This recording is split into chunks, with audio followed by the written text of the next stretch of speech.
मुझे बताया गया है कि आसनसोल को स्मार्ट सिटी बनाने की योजना है, उसका प्रस्ताव भेजा गया क्या? ये तो मैं कहना चाहता हूं आपसे। ये जो हर घर नल की बात है, तो मुझे यहाँ बताया गया है कि कुल्टी में वो काम जो हुआ है, ये फ्री होना है, उसमें क्या क्या शिकायत आई है। तो कहने को तो बहुत है, लेकिन जहाँ तक सवाल है सिर्फ आसनसोल की बात आप ले लें तो यहाँ एम्प्लॉय स्टेट इंश्योरेंस का हॉस्पिटल है, नेशनल हाईवे की मरम्मत है, ओवर ब्रिज का काम है, और बाकी काम करेंगे, खुलकर करेंगे, क्यों नहीं करेंगे। और उन्होंने अपनी बात जो कही है उसमें वो भी प्रयास करेंगी, हम लोग भी लगेंगे। मोटी बात यह है कि विकास का नियत ईमानदार होना चाहिए।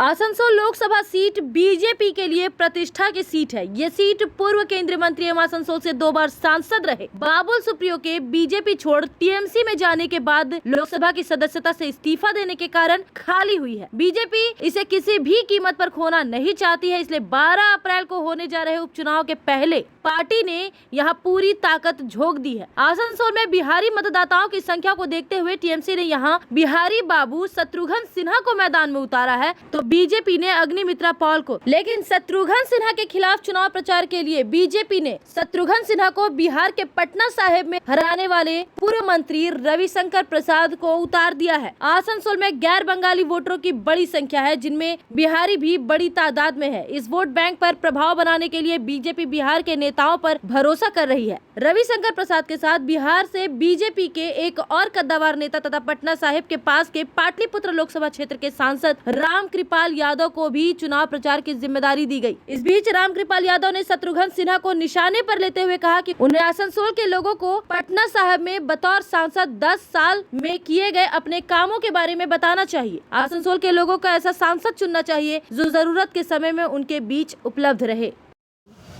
पटना का सांसद हूँ, 6 बार का सांसद हूँ। मेरे से ज़्यादा कोई इनको नहीं जानता है, तो इसलिए मैं लोगों को आगाह करना और निवेदन करने आया हूँ, आग्रह करने आया हूँ कि सभी जाति, सभी धर्म, सभी वर्ग के लोगों को अपील करने आया हूँ, क्योंकि हमारी सरकार मोदी जी की सरकार ने सबके लिए काम किया है, कोई भेदभाव नहीं करने का काम किया है। इससे मुझे पूरा भरोसा है कि आसनसोल की महान जनता 2014 में अपना आशीर्वाद भारतीय जनता पार्टी को दी थी, मोदी जी को दी थी, 2019 में देने का काम किया था।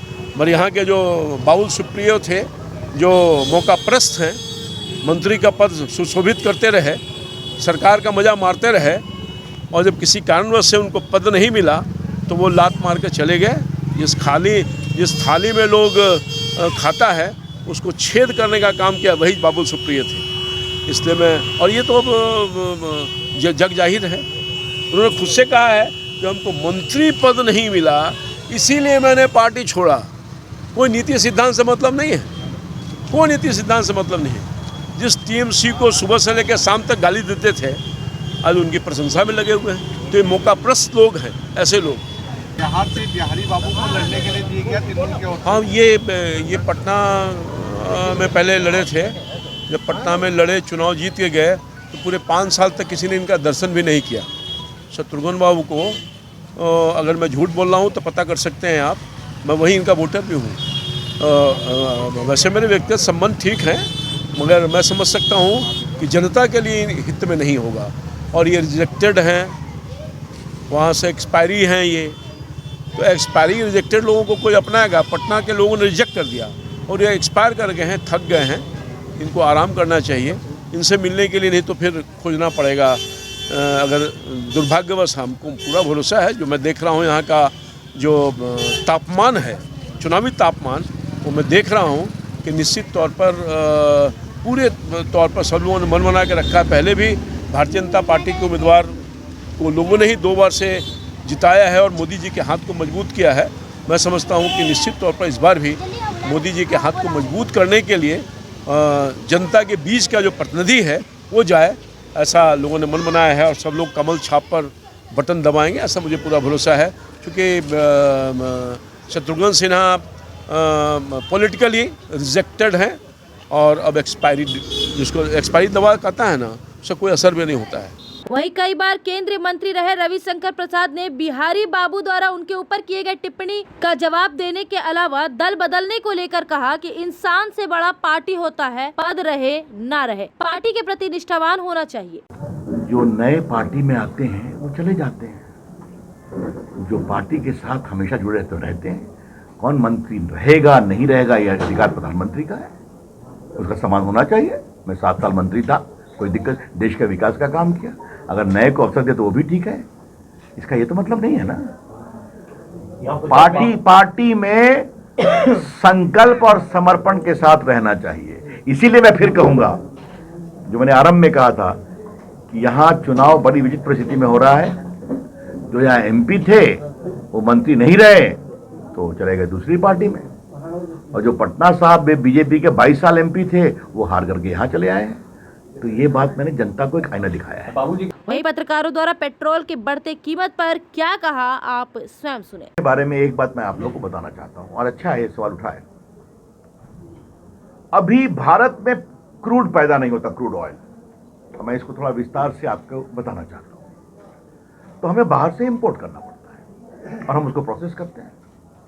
अभी याद करिए, रशियन यूक्रेन वॉर के कारण और बढ़ा है दाम।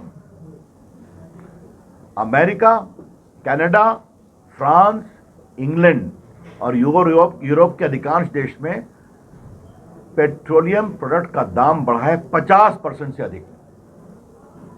Again mark my word, Canada, America, England, France, कई यूरोपीय देशों में 50% से अधिक बढ़ा है।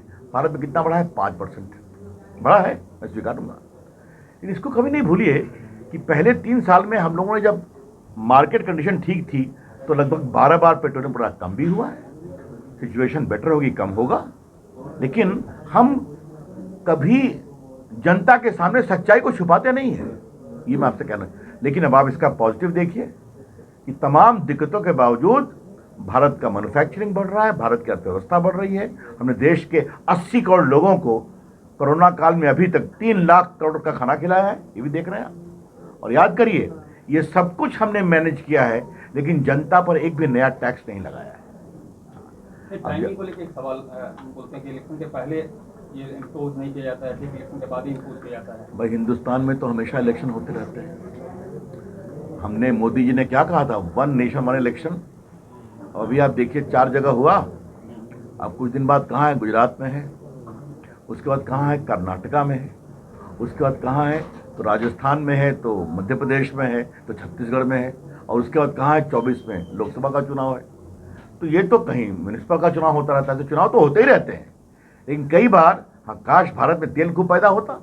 कोयला तो खूब है, तेल नहीं है, उसकी भी कोशिश हो रही है। इसीलिए आपने देखा होगा कि आजकल विंड एनर्जी, सोलर एनर्जी, इसको बहुत प्रमोट किया जा रहा है। 2019 में पटना साहिब से शत्रुघ्न सिन्हा को मिली हार का कारण बताते हुए उन्होंने एक इंटरव्यू के दौरान बीजेपी पर ईवीएम हैक करने का आरोप लगाया था। इसके जवाब में मंत्री रविशंकर प्रसाद ने क्या कहा, आप स्वयं सुने। मैंने पहले सुनिए, उन्होंने सही में कहा ये? तो आप जरा मुझे इसका जवाब देने दीजिए। ईवीएम कब से है देश में? कब से है? 98 से। तो 2009 में वो जीते तो ईवीएम ठीक था। 2014 में पटना से जीते, ईवीएम ठीक था। अभी जो आम आदमी पार्टी जीती है पंजाब में, तो ईवीएम ठीक है। 2012 में अखिलेश यादव जीते तो ईवीएम ठीक है। और जिस नई पार्टी में वो गए हैं, वो पार्टी जो अभी जीती है बंगाल में, तो ईवीएम ठीक है। ये कौन सा तर्क है भाई? ये क्षमा करें, अगर उन्होंने कहा है तो पटना साहब की जनता के साथ वो बहुत ही शर्मनाक टिप्पणी कर रहे हैं कि पटना साहब की जनता ईमानदारी से वोट नहीं करते। और वहां के सांसद के रूप में मैं उनकी इस टिप्पणी का बहुत जबरदस्त रूप से प्रतिवाद करता हूं। I strongly condemn this comment of it is irresponsible to say the least. देखिए, आप लोग एक बात समझिए इस बात को, ये देश का चुनाव अब बहुत दूसरे दौर में जा रहा है, विकास की ओर, राष्ट्रवाद की ओर, राष्ट्रीय सुरक्षा की ओर। इसलिए मुझे पूरा विश्वास है कि आसनसोल की जनता बीजेपी के साथ रही है और इस बार भी हमारे उम्मीदवार को जिताएगी और भाजपा को जिताएगी। लोकतंत्र में दावा को जनता तय करती है। हाँ, वाराणसी में खेला होने की बात कही गई थी ना, हैं? इनकी उपस्थिति में अखिलेश जी ने क्या कहा था, मैं भी खेलूंगा। अच्छी बात है। आपकी क्या उम्मीद है 355 या 356 जनता ने खेला। होगा? देखिए ऐसा है, पहले इस बात को वो तो सरकार निर्णय करेगी या नहीं करेगी। ये क्यों डिमांड होती है, इस बात को समझें। अब तो आपके कांग्रेस के नेता जो हैं हमारे अधीर बाबू, वो डिमांड कर रहे हैं कहीं हमारे लोग भी मारे जाते हैं। तो ये समझना पड़ेगा कि जो कांग्रेस पार्टी ने रूल किया है, और जो अलायंस की बात होती है ना, ममता जी कहती हैं कि सब पार्टियां एक हो जाओ, राहुल गांधी भी कहते हैं ना, कल ही कहा है कि बीजेपी को हराने के लिए सब पार्टी एक हो जाओ। उनकी पार्टी के नेता कहते हैं 355 लगाओ। तो बंगाल के प्रशासन क्या खौफ का माहौल है। देखिए पहली बात बता देते हैं, जो दोनों इंडस्ट्री की आपने बात की, इसके बारे में बहुत दिन से प्रॉब्लम चल रहा था। ये सोचने का तरीका है, कल मैं आसनसोल घूम रहा था, तो देश का कोयला खान मंत्री भी रहा हूँ ना, आसनसोल तो आता रहा हूँ। ये जो फैक्ट्रियाँ यहाँ बंद दिखाई पड़ रही हैं, ग्लास फैक्ट्री वगैरह, ये तो उस समय चलती थी। आपको याद करिए कि यहाँ के कल्चर को आपने कैसा डेवलप किया है। कई पुरानी फैक्ट्रियों को रिवाइव करके नया करने की बात भी होती है। आज आप देखिए भारत का मैन्युफैक्चरिंग कितना बढ़ा है। मैं एक एग्जाम्पल दूं, मैं आईटी इलेक्ट्रॉनिक मंत्री था, 14 में सिर्फ 2 मोबाइल फैक्ट्री थी। आज देश में 270 मोबाइल फैक्ट्री है। जो आपका यहाँ इतना मोबाइल चल रहा है ना, एप्पल फैक्ट्री भी इंडिया में आ गई है, बनती है। तो आज देश का मैन्युफैक्चरिंग बढ़ रहा है। भारत का ट्रेड $400 बिलियन हुआ है, हाईएस्ट इवन ड्यूरिंग कोरोना। तो इसको इस रूप में देखना चाहिए। स्वाभाविक है, अगर कोई पुरानी इंडस्ट्री बंद हुई है तो नई इंडस्ट्री आएगी। जहां तक आपने माइनिंग की बात किया, मैं इसमें 2 बातें कहना चाहूंगा। यहाँ के माइनिंग सेक्टर को रिवाइव करने तो बहुत कुछ प्राइवेट सेक्टर को लाया जा रहा है। अगर आपने नया माइनिंग कानून देखा होगा तो उसमें ऑक्शन में प्राइवेट सेक्टर को भी मौका दिया गया है। हाँ, तो और मैं आपसे एक बात कहूँ बहुत विनम्रता से, यहाँ जो कारखाने बंद हुए हैं उसमें 37 साल के सीपीएम राज और 15 साल के टीएमसी राज की कोई भूमिका नहीं है क्या? জিআরপির লোক মানুষ চোর আর ডাকাত দেখলেই চিনতে পারবে স্যার, দেখে বুঝতে পারছি না স্যার এটা কারা। এই ফরকটা যদি না হয় স্যার তাহলে কি হবে হয় বলুন, সবাই হবে। অলরেডি একবার ডকুমেন্ট নিয়ে গেছে সবারই কাছ থেকে এক দফা ডকুমেন্ট নিয়ে গেছে, আবার এক দফা। আমরা যখন ঢুকলাম তখন এনারা পুরো রুমের মধ্যে মহিলারা গুটি শুটি মেরে বসে রয়েছে, এগুলো সব ভিডিও আছে। বলুন এবার এটা এবার কি করবো, এটা কি হবে বলুন।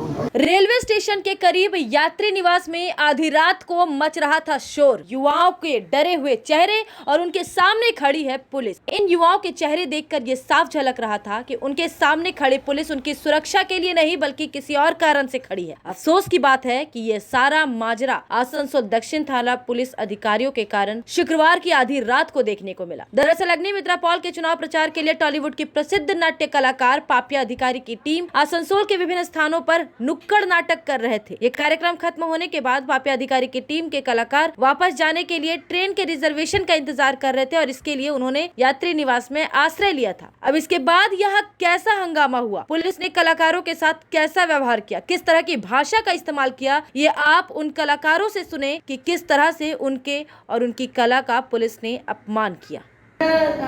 দুপুরবেলা ঘরে বসে আছি, হঠাৎ নক করলো। এবার আমরা ভেবেছি আমাদের ভাইরাই এসছে। আমি যে হ্যাঁ দরজা খোলা আছে আয়, কারণ ওরা রিহার্সালের জন্য সবসময় যাচ্ছে আসছে।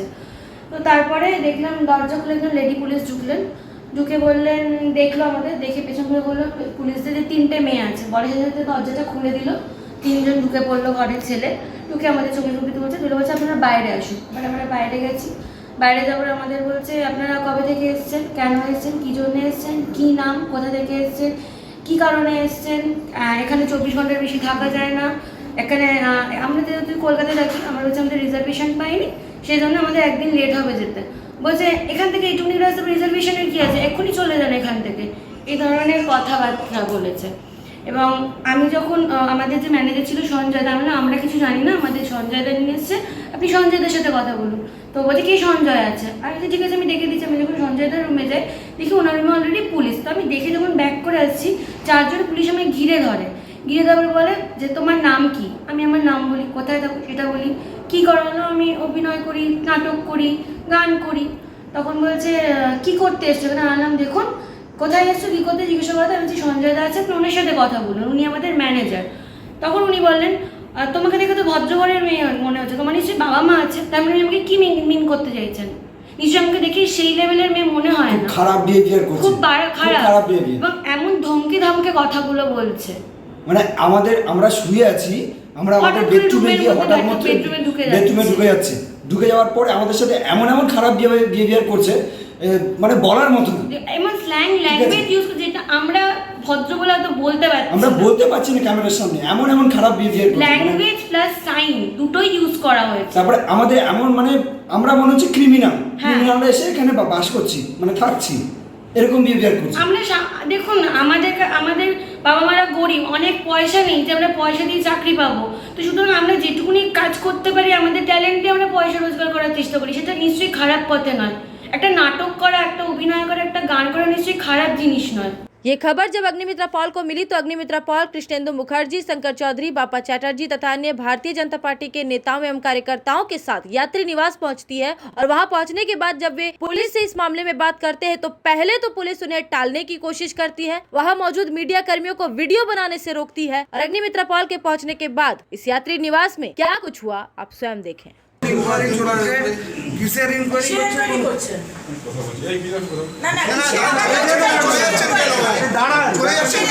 যাচ্ছি না, কথা বলছি। কোন স্যার কার সঙ্গে কথা বলছেন? জাস্ট আপনারা আসেননি, পুলিশ আসছে, কেন আমাদের হ্যারাসমেন্টটা কেন করছেন বারবার? আপনার ডকুমেন্ট দরকার, এখানে মহিলারা রয়েছে, কেন হ্যারাসমেন্ট করছেন আপনারা? স্যার আমাদের জিআরপি এইখানে আন্ডারে আছে, যে এবার সকালবেলায় একবার জিআরপি বলে টেস্ট হয়ে গেছে, না দুপুরবেলা এসেছিল তো কে কে এসেছিল এখানে একটু এসব কি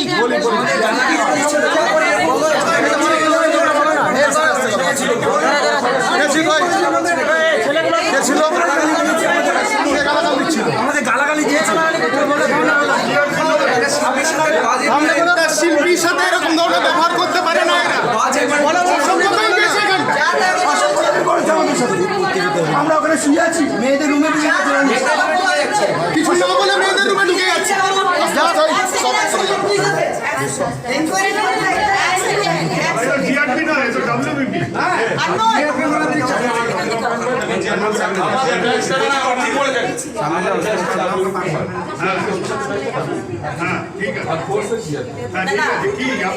আপনারা কিসের জন্য ইনকোয়ারি করতেছেন? আমাদের কাছে একটা ইনফরমেশন এসেছে। কি ইনফরমেশন? কি ইনফরমেশন? এইভাবে হাতে কাছে পুলিশ বলে অভিযোগটা বলে এইভাবে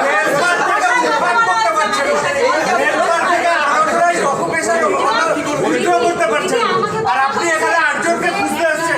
ইনফরমেশন হলে তাকে র্যাঙ্ক করে ইনফরমেশন থাকে না আপনাদের কাছে, এখানে ইলিগাল কাজ চলছে, তার ইনফরমেশন আছে।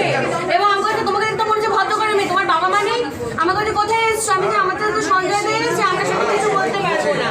তো তাছাড়া আমাকে এইসব বাজে ল্যাঙ্গুয়েজে কথাগুলো বলা হচ্ছে, কি বলা হচ্ছে, বলছে তোমার তো বাবা মা আছে, তোমাকে তো ভদ্র করে মেয়ে বলছে, আমি কি। আমাদের টলিউডের নামকরা নায়িকা এবং নাট্যশিল্পী পাপিয়া অধিকারী একটি টিম, তারা এসে বিভিন্ন জায়গাতে পথনাটিকা করছে এবং অত্যন্ত ভালো সাড়া পড়েছে।